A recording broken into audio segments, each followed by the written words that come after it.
that toys and battery-powered devices would say on the package, batteries included or batteries not included. They still say that sometimes, but rarely were batteries already installed in a toy or device. They were packaged separately in that same overall package, or you'd have to go buy them yourselves. They were included, but they were rarely ever installed. And that was because if you install the batteries, as some of our engineers know, if you install the batteries, then they're going to discharge automatically because there's at least a little bit of a battery drain once you install the battery, because even if it's not turned on, there's a little bit of a discharge of the battery. So some really smart person at some point invented those little battery pull tab insulators. And those little things are the things that go between the battery and the contact so that the battery doesn't discharge at all. So that when they install batteries in the product or the toy or the device or whatever it is, the battery stays strong until you actually buy the product. Now, I wish, and sometimes I felt like going through the store, shopping, seeing these things, that I could put a sign out or give a warning to people. Don't buy the product if the little tab is pulled out, because they get pulled out, don't they? I mean, you see the product and you want to try it. You want to see how it works. And so you pull the tab and you start playing with the product. And then what do we do afterward?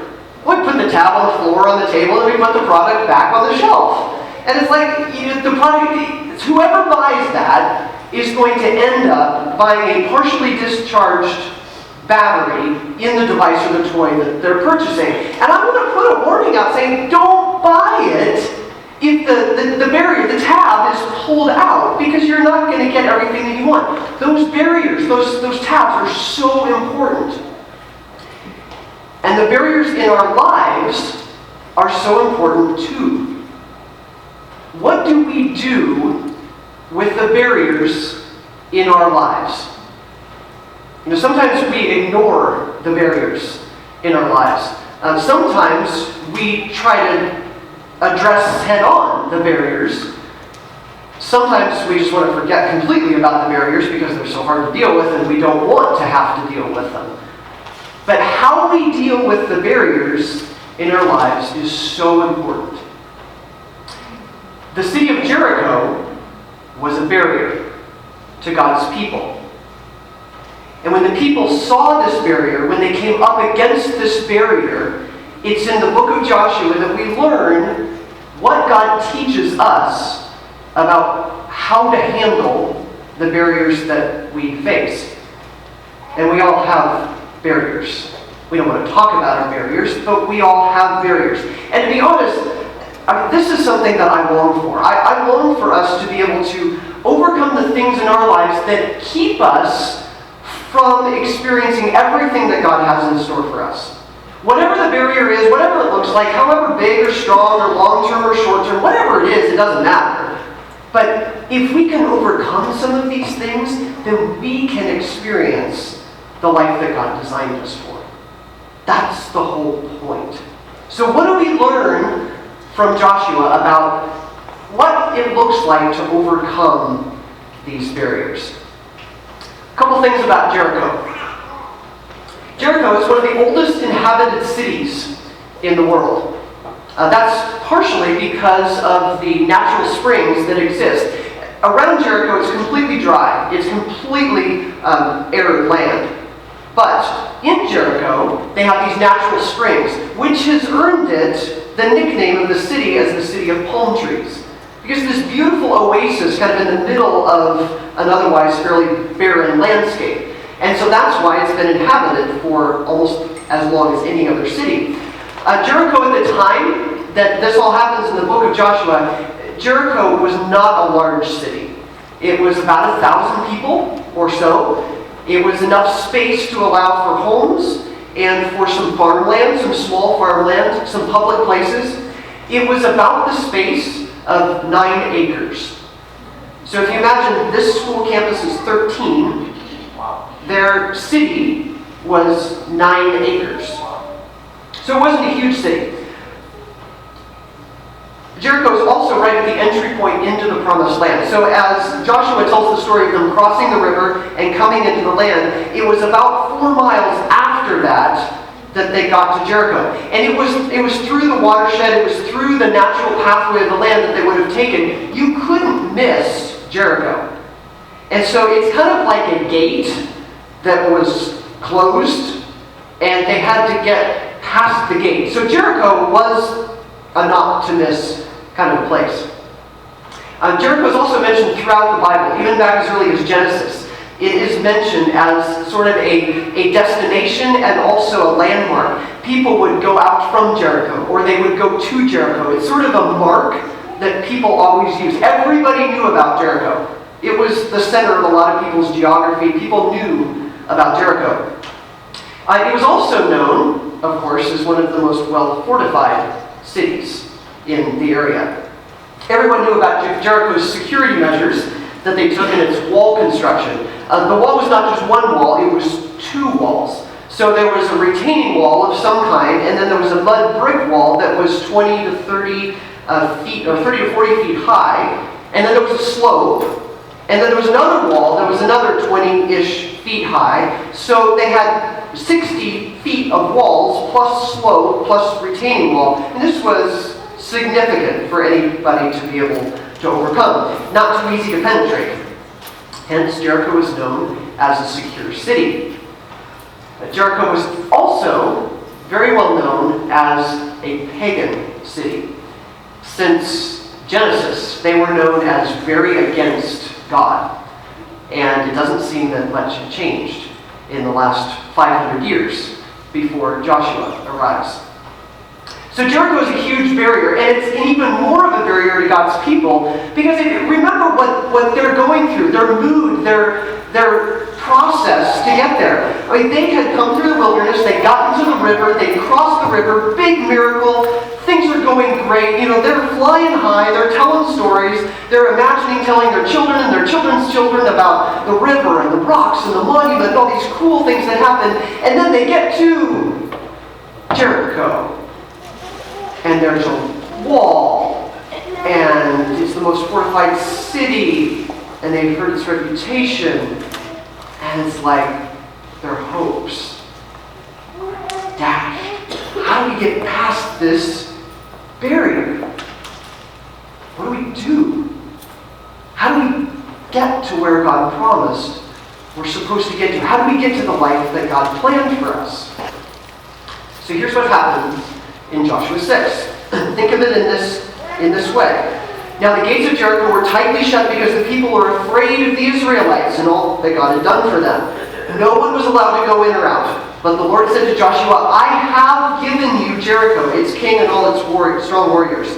You and your fighting men should march around the town once a day for 6 days. 7 priests will walk ahead of the ark, each carrying a ram's horn. On the 7th day, you are to march around the town 7 times, with the priests blowing horns. When you hear the priest give one long blast of ram's horns, have all the people shout as loud as they can. Then the walls of the town will collapse, and the people can charge straight into the town. What is God doing? I mean, is this the craziest plan ever? I mean, is God just saying, do the most wild things possible? I mean, what is God doing with this? See, this is where I think the children's Sunday school lessons and our children's message, what we just did, I think that's where they get it right. This is nuts. This makes no sense. I mean, blow a ram's horn, shout, and the walls are going to come down? See, it's interesting when we look at the adult Bible studies that are around Joshua, most of them, not all of them, but most of them that at least I've looked at, start talking all about the archaeology. They start talking about all of the digs and the evidence that has come up, especially in the 1900s when a lot of this was going on, and all the walls that were discovered over different series and periods in history. And they argue about it. They say some people said they didn't discover any walls. And then some archaeological discoveries say that they did find this wall, but it was in the wrong spot and it wasn't in the sea. They kind of argue about all this history and this archaeology. I'm thinking, that's not the point. I mean, the point is this is crazy. And God did this incredible thing sense, and he called his people to do this. So what is God doing when he's doing this crazy thing and calling the people to do this? Well, let's think about what happened. If we were the people that God called to take Jericho, if we were the people that God said, take the city and conquer it, who would we send? What kind of people would we send from us to go attack the city? John. The soldiers, we'd send the army, we'd send the people who are capable, who are trained to do this stuff. Who does God send? Okay, he sends the priests. He sends who else? The fighting men, that makes sense. The soldiers. Who else does he send? Yeah, you. You doesn't mean Joshua. You means you. Like you all. Everybody. It's like God didn't want people to trust in the power of their army to just take the city and be able to say, back in the day, our soldiers took the city. No, God said, you all are going to do this because you can't do it. I'm going to send you so that you can trust in the power of God to be able to do what's totally impossible for you to tear down. And then who did he send first at the front? He sent the priests. He sent the priests at the front. Now, what was it that the priests were carrying and escorting? The ark. Now, we've talked about the ark several times. This is a trend. This seems to keep going throughout Joshua. When they carry the ark, they carried it out of the wilderness, they carried it across the river, they carried it into the promised land. What does the ark represent?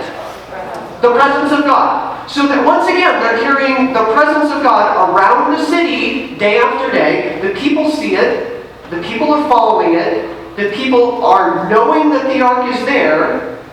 And so what is it that is conquering the city?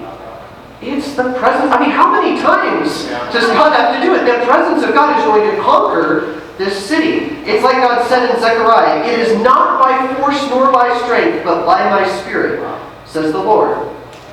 So when it comes to barriers that are way too thick or way too tall or way too strong, God says to look to God's power instead of our own power to overcome them.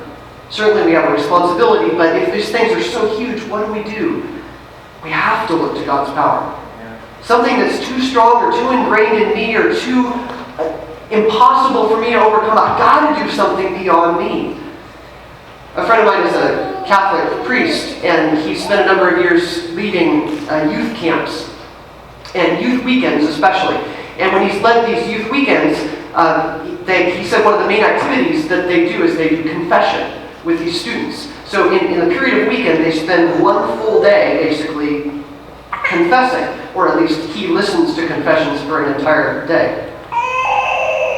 So I asked him, well, what's that like for you? And he said, it's a long day. I just sit there and I listen to these kids confessing in this area that they have designated for it. And I asked him more questions, and he kept talking about it. And I said, well, how does it make you feel? And what do you hear from these kids? And he said, there's nothing new. They're all confessing exactly the same things. It's all the same sin. It's the same list. It's the same stuff all the time. We all have the same barriers. And I'm not sure God's really concerned about what the barrier is, so much as who's going to overcome the barrier. It's God's power that can overcome the barrier. And it's interesting that we talk about the barriers and overcoming the barriers, but what are these barriers to? What's on the other side? It's great to tear down the barrier, but what's after the barrier? What do we get to on the other side? Well, let's go back to Jericho. And let's step back a little bit from Jericho. And Jericho is the first place that God's people encounter when they come into this promised land. It's like the guard station that's there. It's the place that they've got to get past. There's a gate and there's a bar, there's an entry thing. They've got to get past this. So it's the first thing that they get to. And it's before the promised land. And what is the promised land? It's the place that God had been leading them, the place that God had promised. Ever since Genesis, God said, this is the land that you'll inhabit. The other people are going to be there, but I'm going to bring you here. I'm promising this land. To Moses, he said, this is the land that's flowing with milk and honey. This is the beautiful, the perfect, the idyllic kind of land. Everybody would want to live there. This is the ultimate vacation spot. This is the beautiful place. This is the place you've longed for. And then, after this long period of suffering and frustration and 430 years in Egypt and then 40 years in the wilderness, these people are longing for something more than what they had. I mean, this is the capital L land. I mean, this is the place. And it's like God has set this space up. He's separated out this space so that these people could sense, they could feel, they could taste it, they could touch, they could smell the things that were total blessings for them. And he set it up so that it was a place that they would physically walk into. And when they physically sensed it, walked into it, discovered it, lived it, it was a place where they could finally feel like what a relationship with God was meant to be. I mean, this is the best picture, the most real picture ever of what it's supposed to be in a relationship with God. You feel it, you sense it, you know it, you eat it. Every sense imaginable is there because it's God revealing to us what it really feels like to inhabit, to occupy, to live in relationship with God. This is what it is. That's what the promised land was. God was leading them there. That's what's past the barrier. So Jericho is the barrier to being in a relationship with God. It's the one thing that stood in the way of them being able to fully experience what a relationship with God was like. So if there's anything that's between us, between me, between you, and that relationship, it's got to come down. I mean, that's what God's been fighting for ever since forever. For us to be able to experience fully that relationship with Him. And if there's anything in the way, in the middle, that's got to come down. We must get rid of it. If I have something in the way, I need to get rid of it. If you have something, you need to get rid of it. If we together, if our families, if our whoever has something in the way of a relationship with God, we must get rid of it. We've got to call on the power of God who can take these barriers down to take those barriers away from us being able to fully experience a relationship with God. So when it comes to you, what barrier is in the way?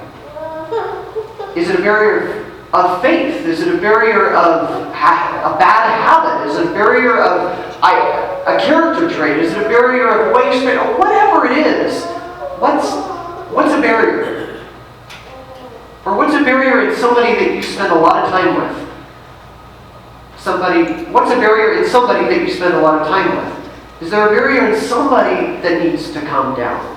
That you can pray that God would bring that barrier down. A barrier that's separating them from what God wants fully for them. If Jericho says anything, it says that God does have the power. It may not be in our perfect timing, it may not be in the way that we want, but God can and God has the power to be able to tear down those barriers that get in the way of us being able to fully experience what God wants for us. Let's pray for that.